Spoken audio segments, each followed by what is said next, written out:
Kita sambung kod arahan dalam buku tu muka surat 74 lah. Okey. Tajuk yang terakhir untuk tingkatan 2 ni lah. Kalau ikut daripada taklimat ataupun sidang media Menteri Pelajaran hari tu, dia kata sampai bulan 3 kan? Ada dengar hari tu? Kamu punya ni, maksudnya kamu berada di tingkatan 2 ni sehingga bulan 3 dah. Nah, sebab katanya untuk bulan 1 sampai bulan 3 tu intervensi lah untuk pelajar yang ketinggalan ataupun yang tak dapat nak ikuti kelas PDPR ni dengan sempurna. Jadi macam buat ulang kaji lah untuk sepanjang tahun ni. Dalam masa 3 bulan tu, bulan 1 sampai bulan 3. Kalau kata bulan 3 tu kemungkinan lepas cuti pertengahan penggal kot, baru kamu naik tingkatan 3. Kalau ikut daripada sidang media tu lah kan. Sebab dia kata bulan 3. Tapi tarikh tu tak pastilah sampai cuti pertengahan. Tapi kalau dari segi logik tu sampai pertengahan bulan 3 tu lah. Ataupun cuti pertengahan penggal pertama tu. Jadi tak apalah yang ni kita habiskan. Nanti bila kelas bersemuka, tak tahu lah mungkin bulan 1 ke bulan berapa, tak pasti kan. Yang confirm sekarang ni tingkatan 5 dan 6 lah. 4 hari bulan tu. 4 hari bulan 10. Okay. So kita teruskanlah sampai kalau boleh habis awal lagi bagus kan. Jadi bila dah kelas bersemuka nanti kita boleh buat ulang kaji ataupun kalau PDPR sampai bulan 12 pun kita boleh buat ulang kaji lah kan. Jadi kita dah habiskan dia punya syllabus lah. Okay. Jadi yang bab 3 ni bab yang terakhir lah. Tapi kalau akhir pun tengok tebal juga kan buku teks tu. Dari segi tu lah.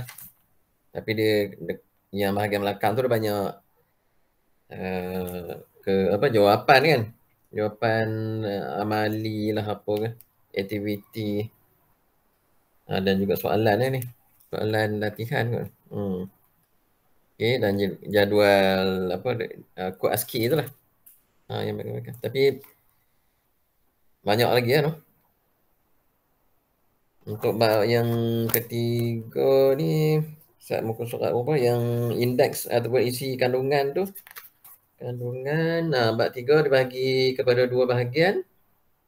Bawah tajuk kod arahan ni 3.1 persekitaran kod arahan kan.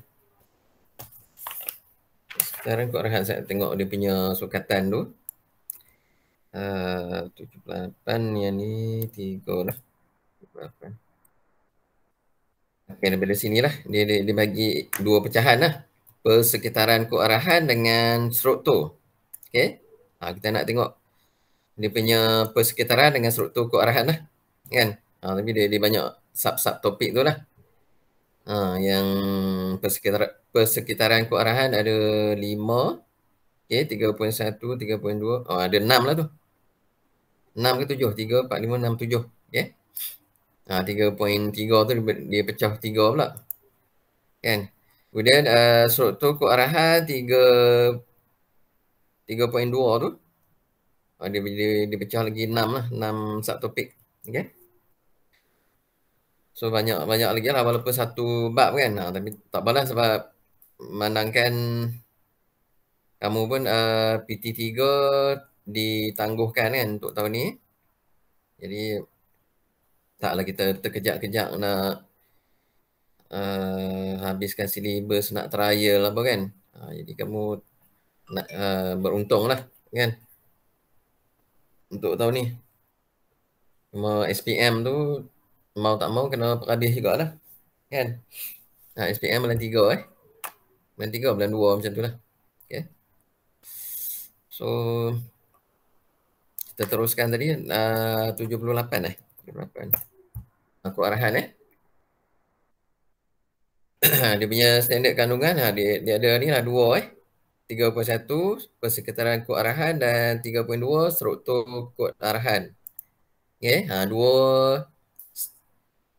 satu topiknya yang mana yang tajuk besar lah kan. So kita nak kenal dulu lah apa dia kod arahan ni. Okay? Dia kata dekat sini teknologi yang ada sekarang ni dia telah mengubah cara kita berbelanja kan.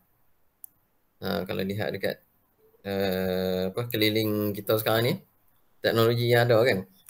Macam kita nak beli sekarang sepanjang PKP ni, okay, kalau siapa yang biasa guna online tu, dia rasa lah dia punya gaya hidup dia ataupun cara berbelanja tu dah berubah kan. Jadi dia bagi contoh dekat sini pembangunan sistem RFID ataupun Radio Frequency Identification dia di mana menjadikan proses pembelian di pasaraya tu menjadi lebih mudah. Okay, mudah, teratur dan tanpa tunai lah. Okay, cashless. Okay, cashless tanpa tunai. Okay, teknologi RFID ni dia menggunakan tag pintar lah yang mampu menyimpan lebih banyak maklumat berkaitan dengan barangan yang boleh dikesan lah melalui frekuensi radio. Okay. Dia kata dekat sini barangan tu dilabel dengan tag RFID lah. RFID kemudian dikesan oleh terminal macam troli pintar apa kan. Okay, yang ni dia ada video dia sebenarnya ni. Ni macam mana penggunaan troli pintar ni. Saya tengok kalau boleh guna yang ni dia nak type GOO ni. GL / E7GVFZ.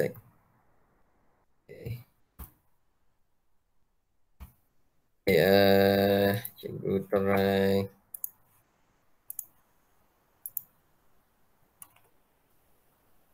Yang beli tak? SN ke?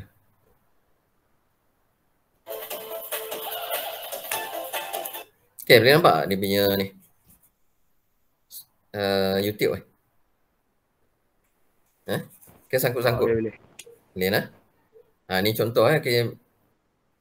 Boleh tengok lah macam mana RFID tu berfungsi.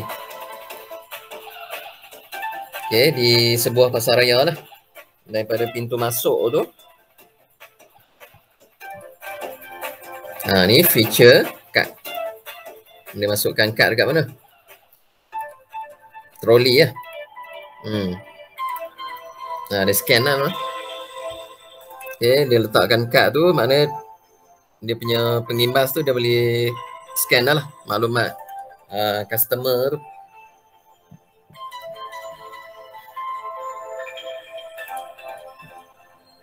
Ni personal shopping assistant.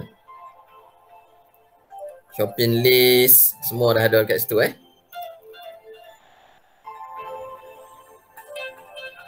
ni dia punya special offer lah.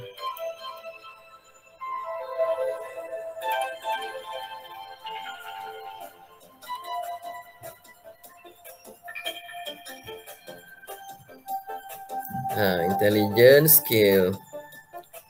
Berdasarkan list yang barang yang kita nak beli tadi, kita boleh tengok dekat situ.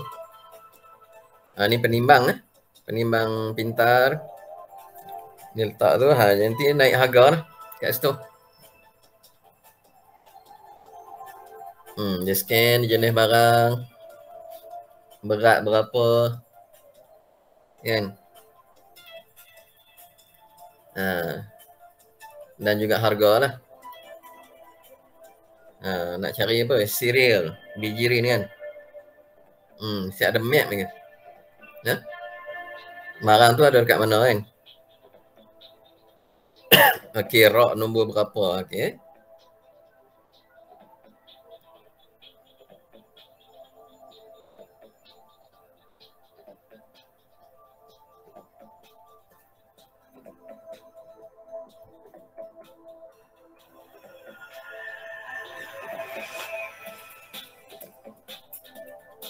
Dia scan harga kan. Letak dalam troli. Okay, scan. masuk dalam troli. Okay.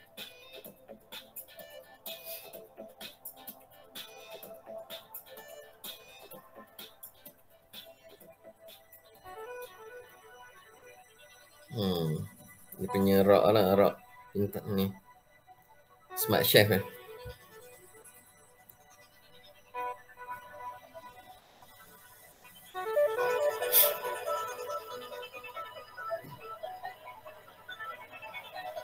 Ni dia punya terminal ni lah. Okay.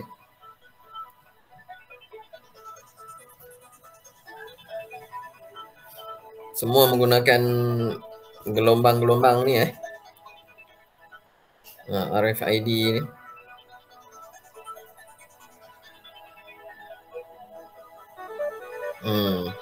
Dimaklumkan dekat mana apa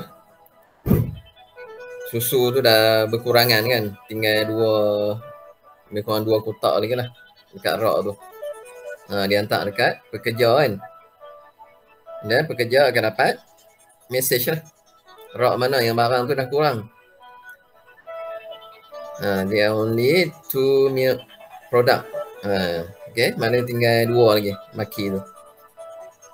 Barulah pekerja tu dia boleh hantar rak mana yang kurang tu, dia susun balik kan, ataupun diisi balik barang yang kurang tu.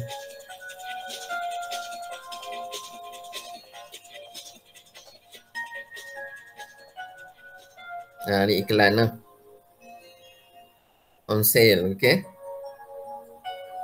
dia punya offer dia berapa kan.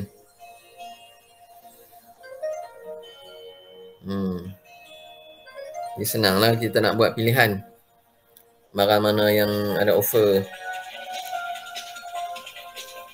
Okay, ni info terminal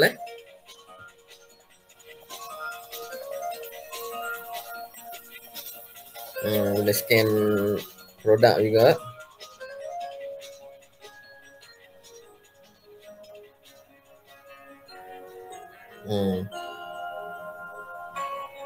Okay, kalau kita nak ambil, scan dekat troli tu lah.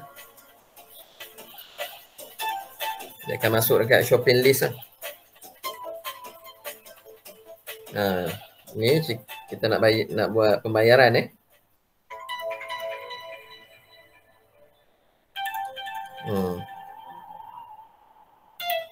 Okay, done. Confirm. Okay, dapat receipt. Okay, dia tak menggunakan tunai pun. Okay. Ni dia bayar ni lah kan. Tapi kalau tak mau menggunakan tunai pun boleh juga. Okay.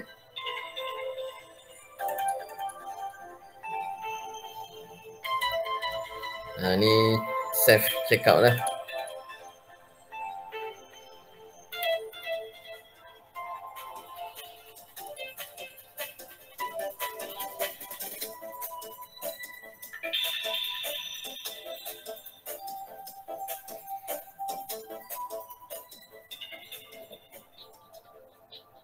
Ni contoh RFID teknologi untuk sebuah pasaraya. Ni pantaran barang lah.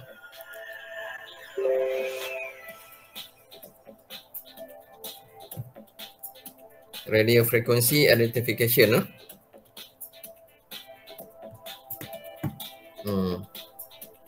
Barcode number. Maksudnya dia ada dekat barang tu lah, setiap barangan yang dihantar tu.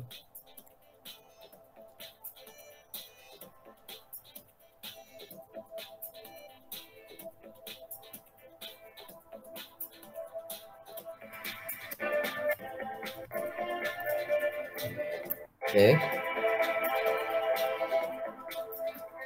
Writing and reading tu dia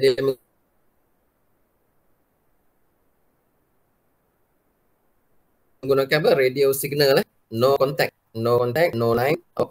Okay, maksudnya tak ada contact lah. Tak perlu nak menulis dengan pen semua kan.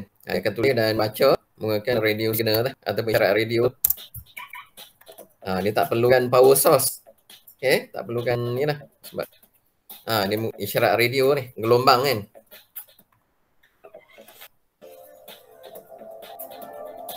Dia ada terminal dia kan, terminal nak scan barang tu.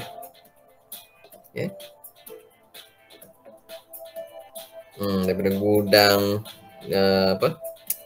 Pengedar ni apa, kilang, gudang, kemudian pengedar kan.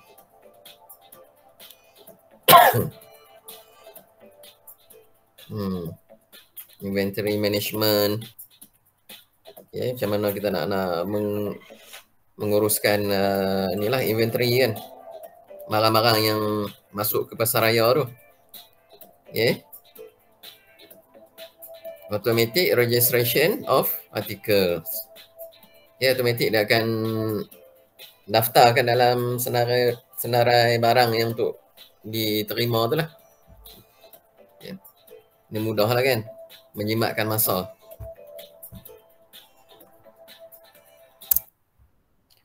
Okey, cukup kan noh? Dekat tu. Itu sebagai pengenalan lah kepada RFID ni. Okey, dalam bab ni ada beberapa kata kunci lah. Okey, contohnya boolean, char, input, integer, operator, logic, perbandingan, output, kemudian pemalar, pemboleh ubah, pernyataan bersyarat, ralat logik, ralat masa larian, ralat sinteks, string, struktur kawalan jujukan, kawalan pilihan bersarang dan struktur kawalan ulangan. Nah, yang kamu akan jumpa lah di dalam tajuk yang ketiga ni. Okey, buat arahan ni.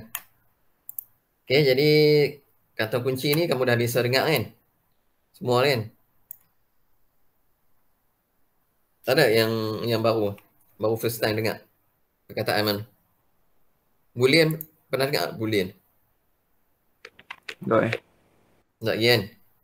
Ini kalau belum pernah tu perkataan baru lah. Okay? Boolean. Okay, lepas ni kita tengok lah apa dia boolean tu. Ini singkatan lah char ni. Okay. Itu dia punya keyword yang ni. Ni gambar ni yang tadi lah. Okay. Seterusnya persekitaran kod arahan apa yang dikatakan kod arahan ni. Okay, kita kena kenal dulu lah ataupun berkenalan dulu dengan kod arahan. Okay, dari segi maksud ataupun istilah dia, kod arahan ni merupakan satu arahan yang ditulis dalam bahasa komputer. Bahasa komputer lah. Tu kod arahan Okay.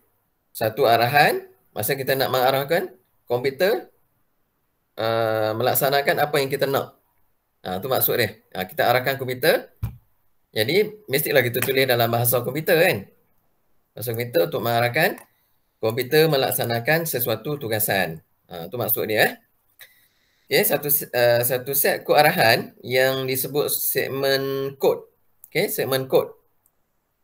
Sama ada kod arahan. Kod arahan ni yang kita faham lah, ataupun segmen kod lah. Segmen kod digunakan untuk membina satu atau cara bagi menyelesaikan masalah. Okay, itu adalah dari segi maksud dia lah. Okay, bahasa komputer ni dia terdiri daripada bahasa pengaturcaraan lah. Kan? Bahasa pengaturcaraan ataupun biasa kita panggil programming lah. Yang digunakan oleh pengaturcara bagi menulis kod arahan. Okay? Kita lah sebagai pengaturcara tu. Bahasa pengaturcaraan ni dia yang telah dipelajari masa kamu tingkatan 1 termasuk Scratch dan HTML. Sempat tak tahun lepas kita belajar ni, Scratch dengan HTML? Ada belajar tahun lepas? Ke tak sempat? Ya, belajar. Belajar kan? Scratch dengan HTML HTML ni kod arahan untuk kita nak menghasilkan laman web lah kan. Scratch yang kita buat kucing apa tu kan. Kita gerakkan kucing apa semua. Kita buat game kan. Jadi dalam bab ni kamu akan diperkenalkan dengan bahasa pengaturcaraan yang lagi advance lah, iaitu Python. Okay. Kalau Scratch tu kamu guna dia punya orang kata apa? Fungsi-fungsi yang dah ada kan, kamu drag and drop je. Tapi untuk Python ni kamu kena type kod lah. Okay. Jadi Python ni dia mempunyai banyak persamaan lah dengan Scratch. Okay. Cuma dia kena buat coding ni kan. Dia mudah je. Okay. Dalam masa pengetujuan Python ni, kamu perlu menulis lah kod-kod yang mudah difahami. Biasanya dia menggunakan bahasa pertuturan lah. Kan? Bahasa Inggeris biasanya. Jadi persekitaran kod arahan ni dia merujuk kepada persediaan terhadap peralatan dan perisian lah yang diperlukan untuk menulis kod arahan. Okay, oleh yang demikian, persekitaran kod arahan ni dia merujuk kepada perkakasan komputer. Okay, perkakasan komputer, sambungan kepada internet dan juga pelayar web dan juga perisian aplikasi lah yang untuk bahasa pengetucaraan yang diperlukan untuk pembangunan atur cara. Jadi penterjemahan dan pelaksanaan atur cara. Okey. Ni persekitaran kod arahan. Ini dari segi istilah lah, apa dia persekitaran kod arahan tu. Okey. Kalau kod arahan segmen kod kan. Kod arahan, satu arahan yang ditulis dalam bahasa komputer untuk nak arahkan sesuatu komputer tu melaksanakan satu tugasan. Yang perenggan yang ketiga ni dia kata apa dia persekitaran kod arahan pula. Kan? Apa dia persekitaran tu? Kan environment segmen kod ni lah kan, ataupun kod arahan ni dia merujuk kepada persediaan terhadap peralatan dan perisian yang diperlukan untuk menulis kod arahan. Okey, tu maksud persekitaran kod arahan. Okey. Ni berbeza dengan kod arahan lah kan. Nampak? Dia ada beza ni Yang atas ni apa dia kod arahan, yang bawah ni persekitaran kod arahan. Jadi dia buat kesimpulan dekat bawah ni, persekitaran kod arahan tu merujuk kepada perkakasan komputer, sambungan internet, pelayar web. Pelayar web tahu kan? Tahu tak? Web browser. Tahu tak? Tahu tak? Kalau tak tahu cikgu terangkan. Tak tahu? Pelayar web, contoh dia ni lah. Ni. Google Chrome kan. Jadi kita nak menggunakan fungsi Google Meet pun, kita kena buka web browser. Web browser dia dekat sini Google Chrome lah. Ataupun kalau tak mau guna Google Chrome, kamu guna Mozilla Firefox. Ataupun kalau Windows 10 tu Microsoft Edge kan.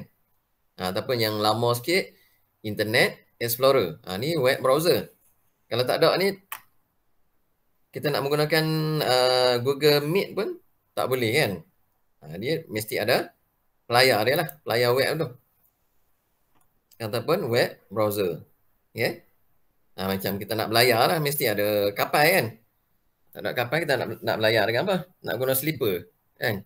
Tu bukan belayar lah kan. So, dia mesti ada pelayar web. Kita nak melayari internet ni, mesti ada dia punya browser dia. Okey.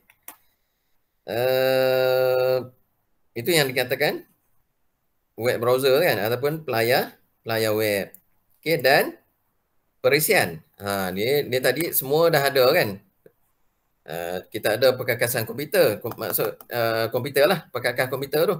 Kita ada sambungan internet, kemudian ada pelayar web. Dan mesti juga ada perisian aplikasi bahasa pengatur caraan kan, untuk kita nak bangunkan atur cara kan. Penterjemahan dan juga pelaksanaan atur cara. Okey. Setiap bahasa pengatur caraan ni dia mempunyai penterjemah tersendiri. Jadi masa pelaksanaan ni ataupun semasa kita buat atur cara, kod arahan ni dia akan menjalani pengalihan kepada bahasa mesin lah. yang boleh difahami oleh komputer. Okey. Bahasa mesin ni bahasa komputer lah. Komputer je yang faham. Sebab tu sebelum ni kita ada belajar masa tingkatan 1 ukuran data kan. Tingkatan 2 pun masa bab awal tu ada ukuran data. Kan ada kod ASCII. Okey, jadi itu contoh-contoh bahasa mesin. Kan? 0 dengan 1 kan. Kemudian belajar asas 2, asas 10, asas 8 dan asas 16. Jadi itu adalah bahasa mesin. Okey. Bahasa mesin ni yang boleh difahami oleh komputer lah. Kod arahan ni ataupun atur cara ni manusia je yang faham kan. Jadi kita nak mengalihkan ataupun nak terjemah kan daripada bahasa manusia ni kepada bahasa mesin kan. Kemudian dia akan terjemah balik kepada bahasa manusia lah. Jadi kat sini ada 3 penterjemah iaitu assembly ataupun penghimpun lah. Okey, yang pertama assembly, yang kedua compiler. Okey, pengkompil dan juga interpreter, pentafsir. Ni dia punya ringkasan dia lah. 3 jenis penterjemah. Okey, assembler ataupun assembly assembly, compiler dengan interpreter. Okey, contoh bahasa assembly ataupun basic assembly ataupun bahasa penghimpun basic assembly language BAL basic assembly language. Ni yang digunakan oleh sistem IBM komputer IBM. Okey, IBM ni macam ni lah, macam sekarang ni kita banyak guna Microsoft kan. Kalau dulu tu IBM lah. Kemudian yang kedua compiler. Okey, contoh bahasa pengetucaraan compiler bahasa C, bahasa C++ dan Java dan juga Pascal lah. Okey, itu untuk compiler. Kalau pentafsir, contoh dia Python, PHP, Perl dan juga Ruby lah. Okey, jadi Python ni di bawah interpreter lah, pentafsir. Okey, tu 3 jenis penterjemah. Kalau boleh hafal lah dia punya contoh-contoh tu. Assembly apa dia, compiler apa dia, interpreter apa dia kan. Jadi seterusnya dia kata bahasa Python lah. Bahasa pengetucaraan Python dalam penulisan kod arahan menggunakan sintaks dan beberapa contoh lah. Jadi kita perlu install lah aplikasi Python ni. Okay. Yang masa buku ni diterbitkan dia guna Python 3.5.2. Yang sekarang ni mungkin lagi orang kata updated kan. Yang terkini tu mungkin versi yang lebih tinggi lah. Nak baca ataupun nak laksanakan kod arahan Python ni. Okay, itu dari segi gambaran lah untuk bab yang ketiga ni Okay, kita kenal apa dia RFID, kemudian persekitaran kod arahan kan. Okay. Kalau ikutkan masa ni ada 5 minit lagi. Okay, 3.1 ni jenis data dalam segmen kod. Ini sempat tak? Nombor, teks dengan logik boolean ni. Okay. Tadi ada kan keyword kata kunci tu. Macam mana nak sambung ke ataupun nak stop dekat sini je pengenalan ni? Macam mana Mufid? Sambung tak? Lagi ada subjek apa? Dia nak main custom tak? Lagi ada English. English. English. Teacher guna ni tak? Google Meet? Tak. Tak Okay, tak apa-apa, kita lajak sikit lah. Okay, cikgu sambung sikit 3.1.1 ni. Jenis data. Maksudnya kita tengok 3 jenis data ni. Okay. Takat mana kita boleh ni ni simple je ni. Okay. Okay, jadi dalam segmen kod ni dia ada jenis data setiap bahasa pengetucaraan dia mempunyai satu senarai jenis data. Jadi standard pembelajaran dia diharapkan kamu dapat menggunakan jenis data. Okay, yang pertama integer, yang kedua boolean, yang ketiga tu double, yang keempat char dan yang kelima string dalam segmen kod. Okay, jadi kena ingatlah bila disebut integer, okey, data bentuk dia macam mana kan? Boolean data bentuk apa kan? Kemudian double, char dan string. Okey, kita tengok jenis-jenis data ni. Okey. Jadi itu jenis-jenis lah. Jadi di jenis data ni dikelaskan kepada 3 bahagian lah. Dia ada nombor, teks dan logik. Nombor, teks dan nilai logik lah. Nilai nombor atau nilai berangka ni dia terdiri daripada nombor bulat dan nombor perpuluhan. Ni macam matematik lah. Kan dia ada nombor bulat, ada nombor perpuluhan. Okey, kalau nilai teks pula dia ada seperti satu aksara dan satu rentetan. Aksara dan rentetan aksara. Okey, nilai logik pula dia mempunyai 2 keadaan. Sama ada benar ataupun palsu. Ni yang boolean ni lah. Okey, benar, palsu. Kalau tak palsu, benar. Okey, kalau tak benar, palsu. 2 tu saja nilai logik tu. Jenis data tu diringkaskan kepada ni lah. Rajah 3.2 ni. Okey, kalau nombor biasanya nombor bulat lah. Nombor bulat dan nombor perpuluhan. Nombor bulat daripada negatif kan. Negatif berapa kan. Tak kira lah. Negatif sampailah berapa? Positif berapa kan. Ni tu nombor bulat lah. Ni disebut integer. Bila integer je, dia adalah nombor bulat dan nombor perpuluhan lah. Nombor bulat. Kalau nombor perpuluhan tu dia double. Okay, nombor perpuluhan maksudnya yang ada titik perpuluhan lah. Negatif berapa kan. 0.09 ataupun negatif 1.43. Tu dia akan guna double. Okay. Nombor perpuluhan ni dia menggunakan double lah. Tak kira lah negatif 0. berapa kan. Ataupun negatif 1. berapa kan. Dia menggunakan double lah. Okay. Kalau nombor bulat, nombor yang tak ada titik perpuluhan lah. Itu dia guna integer. Data jenis integer lah. Kemudian data yang kedua. Okay. Selepas nombor, teks lah. Okay. Teks. Dia menggunakan aksara ataupun dia menggunakan ni lah. Char. Okay. Bila dia menggunakan perkataan char tu untuk aksara lah. Ataupun rentetan. Rentetan aksara. Kalau aksara tu huruf lah.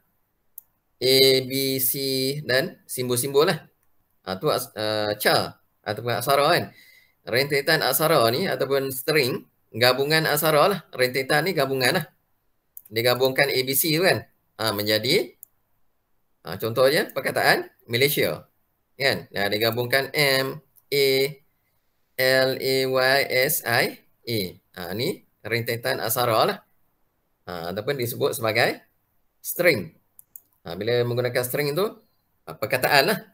Kalau char untuk aksara. Huruf, simbol semua kan.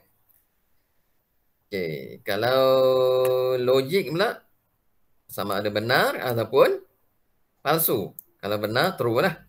Dalam satu cara kan. Ataupun palsu, dipaparkan dalam satu cara tu sebagai false. Okay. Boleh tak 3 jenis data tu? Boleh nampak?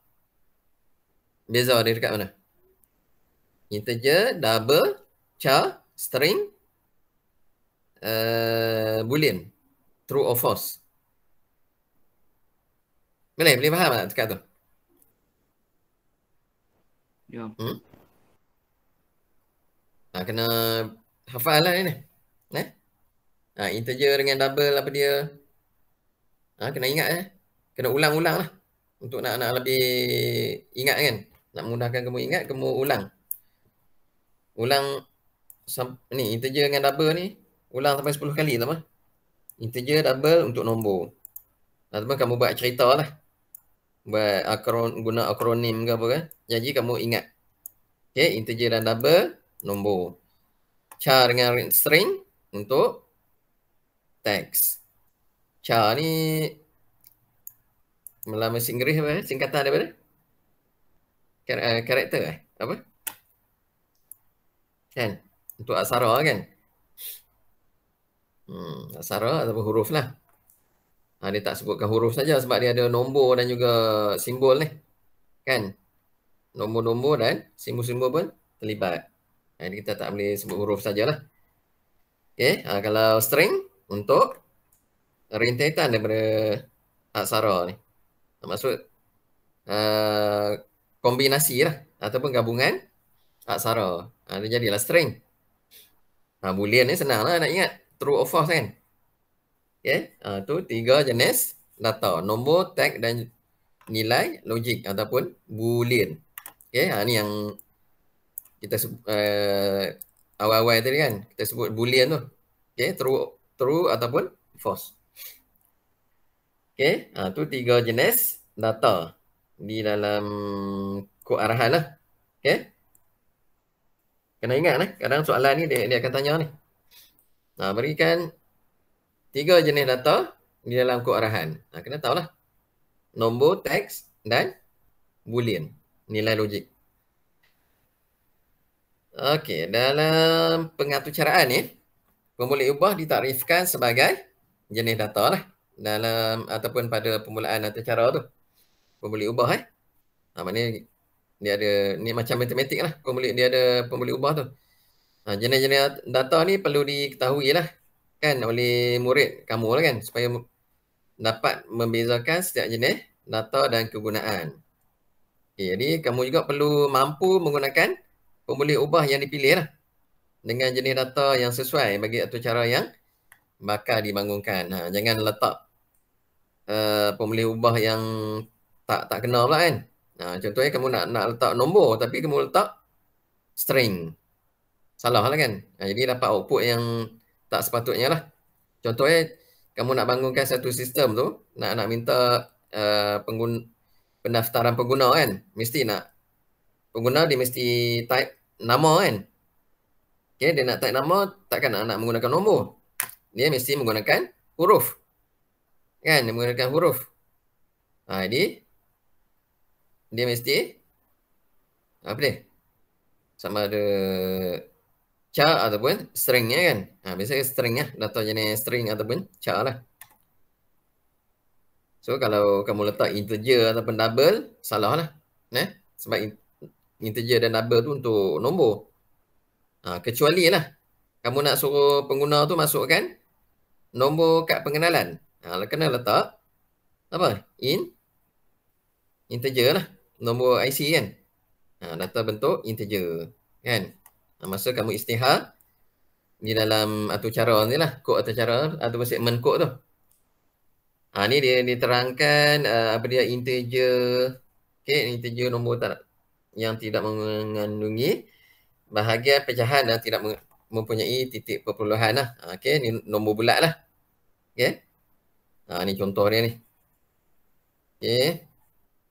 Ni kat dalam matematik kamu belajar kan. Kosong, negatif 1, negatif 2, negatif 3, negatif 4 dan seterusnya. Kemudian sebelah kanan ni positif kan. 1, 2, 3 kan. Garis nombor bagi nilai integer. Maksudnya nombor bulat lah. Yang tak ada titik perpuluhan tu. Ni operator tambah, tolak, darab, bahagi kan. Okay, kalau dalam matematik, tambah, tolak, darab dan bahagi ni, simbol operator dalam komputer, tambah sama, tolak pun sama. Yang berbeza, darab dan juga bahagi. Okay, ni kalau kamu buka kalkulator di dalam PC ataupun Ni. Ni kamu boleh tengoklah. Ni sama aja. Bahagi darab kan. Kalau dalam cikgu buka dalam handset macam mana? Lebih kurang je. Yang terkini tu dia dah ubah lah. Kalau yang komputer yang dulu-dulu dia simbol bahagi dan darab ni dia tak guna ni, dia ada apa? Simbol slash slash. Kalau untuk darab ni dia guna star tu, bintang kan. Untuk darab. Okey, ni macam ni. Okey, untuk darab dia guna simbol bintang dan bahagi simbol slash. Contoh kat sini tambah biasalah, tambah dengan tolak kan. 88 tambah 22 dia simbol dia tetap sama kan. Kalau darab dia tulis macam ni 23 star 8. Maksudnya 23 darab 8 lah kan. Kalau bahagi 66 slash 3. Maksudnya 66 bagi 3 lah. Kan? Itu maksud operator dalam komputer. Jadi bila kamu nak buat coding nanti, kena tahulah simbol-simbol ni. Tambah dengan tolak tak apa, dia sama je. Untuk darab dan bahagi ni, dia berbeza. Okey, bahasa pengaturcaraan Python, C dan juga Java, dia menyokonglah jenis data integer ni. Okay, data integer maksud data nombor bulat lah. Okey, sintak umum yang digunakan dalam peristiharan ataupun masa kita nak declare nombor integer tu, kita gunakan int. Ni singkatan dia lah. Singkatan kepada integer. Fungsi int ni digunakan untuk membuat penetapan sesuatu nilai pun boleh ubah adalah sentiasa integer. Kita declare dia sebagai data jenis integer. Ni contoh kod arahan yang ada dalam Python lah. Okey, ni dia bermula dengan ni di bahagian anak panah sampai sinilah. Okey, contohnya dia isytiharkan ataupun dia declare A sama dengan nilai integer. Integer berapa? 10. B nilai integer 29. Kemudian C sama dengan A tambah B. Okey, A nilai dia 10, B 29. Jadi dia punya output dia print C. C berapa? C A tambah B kan. Dia akan ambil lah nilai ni 10 tambah 29. Ni kamu boleh buat ni. Kamu install software Python. Nanti kamu boleh cari dekat Google Google search tu, type Python. Kamu download dan install perisian Python ni. Okay. Bila dah install, kamu cuba buat yang ni. Kat sini ada tak Python?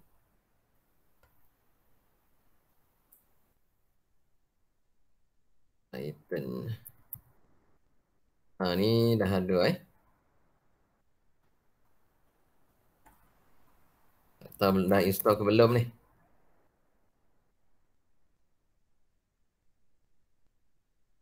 Python.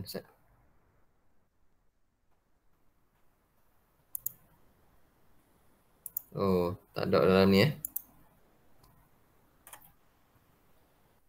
Sebab tahun lepas belum ada lagi ni. Saya tengok ada.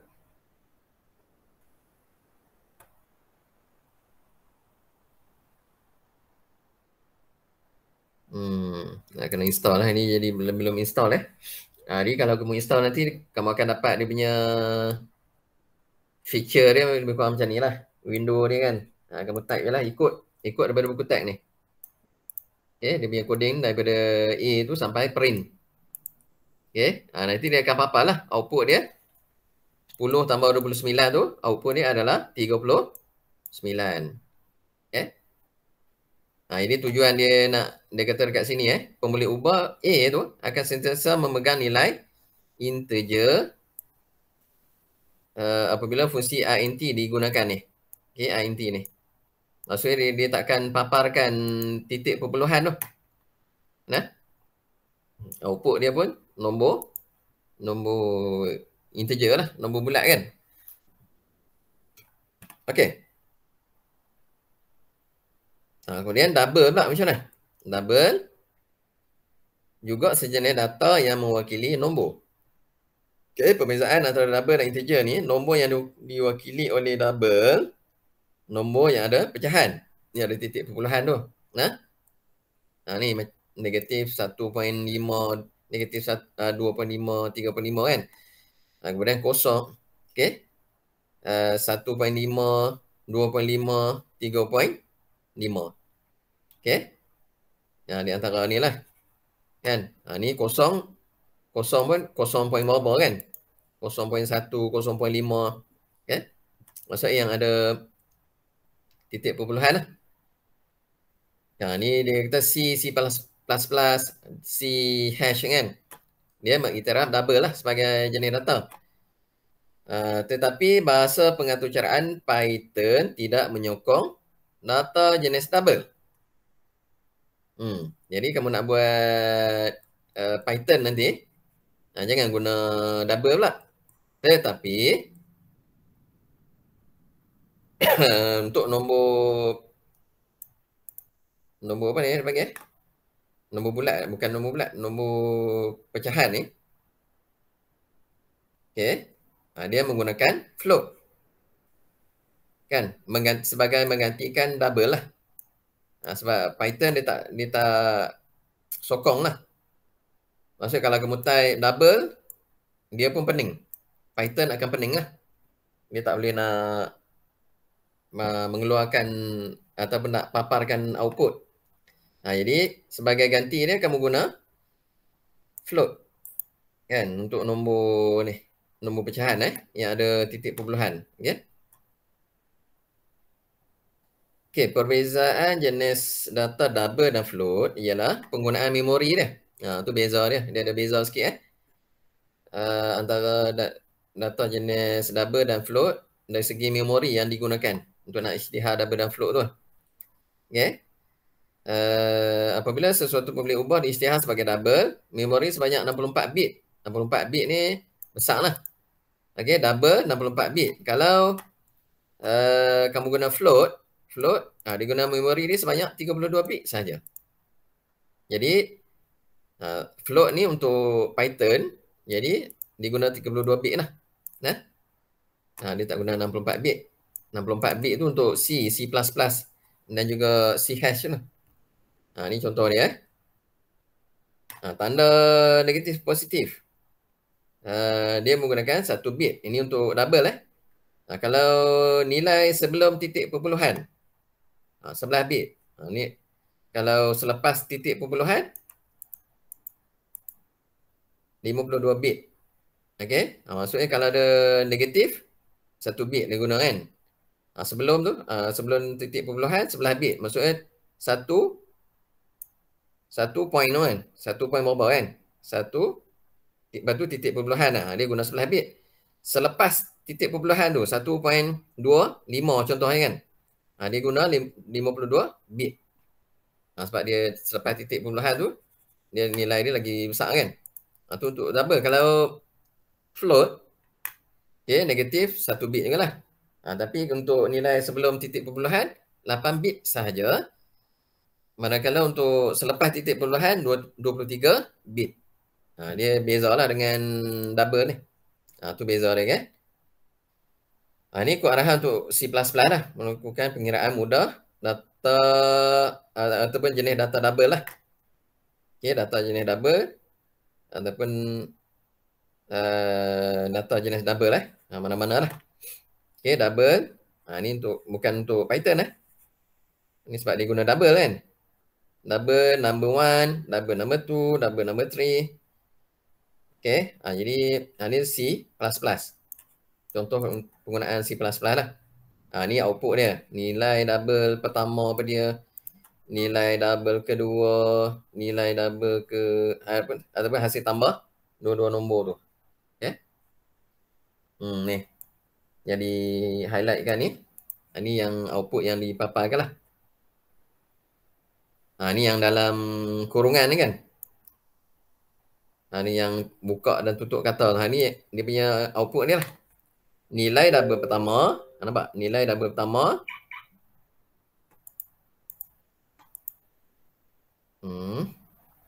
Ni yang atas ni dia declare dah dulu kan. Dia declare nombor 1 tu 3.5. Nombor 2 4.9 kan. Nombor 3 nombor 1 tambah nombor 2. Okey. Jadi yang output dia yang kedua ni nilai double kedua. Nilai double kedua. Kemudian ambil apa? 4.9 ni lah. Dia letak kat sini. Kemudian hasil tambah. Hasil tambah bagi kedua-dua nombor ialah hasil tambah tu dia letak apa? Nombor 3 kan? Nombor 3 dekat mana? Kat sini. Nombor 1 tambah nombor 2. Ini dapat dah 8.9. Maksudnya 3.5 tambah 4.9. Dari sini 8.4. Tu cara macam mana dia nak memproses input dan output tu. Okay. Ni kalau kamu nak cuba secara online kamu boleh type lah https titik tindih tu www.codechef.com/ide kalau nak type sini terus pun boleh www ataupun codechef.com/ide pun boleh. Maksudnya tak perlu ada HTTPS dengan tu pun tak apa kan. Dan juga www ni pun tak apa. Okay, kalau sampai sini kamu tak type kan. Kamu terus type codechef.com/ide sahaja kan. Cuba ni kan. Ni image lah. Dia tak boleh nak copy. Okay. Kalau kamu search tu, kamu akan dapat lah. Kamu boleh buat pengetucaraan ni. Pengetucaraan C ni. Menggunakan laman sesawang. Kamu type ni, coding ni. Kalau nak tengok dia punya output dia betul tak? Sama dengan ni kan. Okey. Seterusnya apa ni? Ni yang dalam Python lah. Okey. Python number 1 sama dengan float. Dia sebab Python dia tak menggunakan double. Dia guna float. Kamu declare kan float berapa? Dia punya nilai dia 3.3333 kan. Nombor 2 ataupun nombor 2 float. Maksudnya float ni untuk data yang ada titik perpuluhan lah. Okay. 10.41. Kemudian nombor 3 nombor 1 plus nombor 2. Kemudian print nombor 3. Kan? Print nombor 3. Dia akan print lah. Berapa kan? Kemudian round. Round ni tujuan dia untuk kamu nak bundarkan berapa titik perpuluhan? 2 titik. Dia akan ambil lah 2 titik perpuluhan. Kalau dekat sini kamu letak 3, dia akan 3 lah. Contohnya 13.725 kan. Contohnya kalau 3 titik perpuluhan lah. Yang dekat sini ni 2 ni maksudnya 2 titik perpuluhan lah. Okay. Okay, lagi. Yang char apa tu? Char tu karakter lah ataupun huruf kan. Huruf. Okay, ni pun dah 12.49 tu. Apalah, cikgu berhenti sampai sini dah.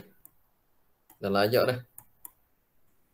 Okay, double dulu Data jenis double. Yang char string apa tu minggu depan lah. Kita sambung. Boleh tak?